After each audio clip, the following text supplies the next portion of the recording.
Here's a question. Would you let someone implant a microchip into your hand if you would receive $2,000 a month? A month in return for getting a chip put in your hand. You heard me right. We'll give you universal basic income, basically. 2,000 euros, $2,000 a month, if you allow us to put a microchip in your hand. That's exactly what's about to happen as part of the rollout of the central bank digital currencies. It's a carrot for them to rope you into this mess.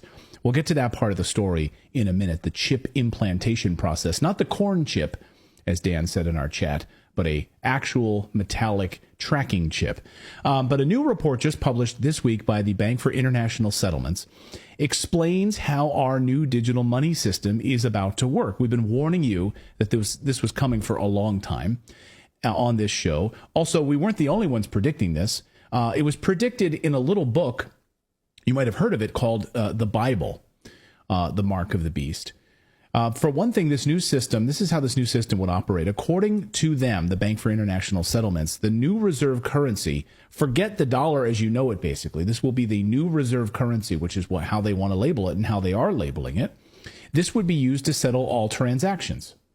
As everyone moves away from the U.S. dollar right now, this seems like perfect timing to be moving to this new system. So are they purposefully torpedoing the U.S. dollar in preparation for a global new reserve currency?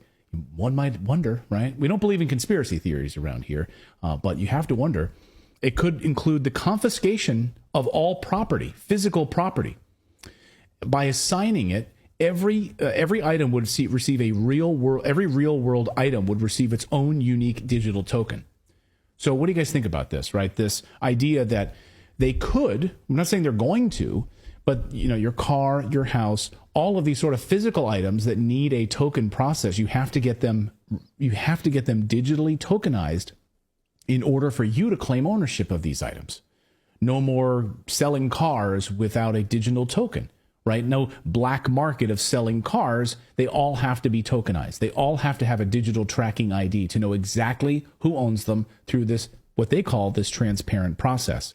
So it's like a blockchain for the world. Right. I mean, it would be on the blockchain, right? Everyone would be given a tokenized digital ID. And I'll explain more about exactly the tokenization process in a moment. But basically, the idea that if you don't comply with this, then we're going to take your property and tokenize it ourselves is the idea. And they won't come out and say this, but that's exactly what some people are worried about, is that they would take your items, they would take your physical property and do it for you, or confiscate it altogether if you're not willing to comply. And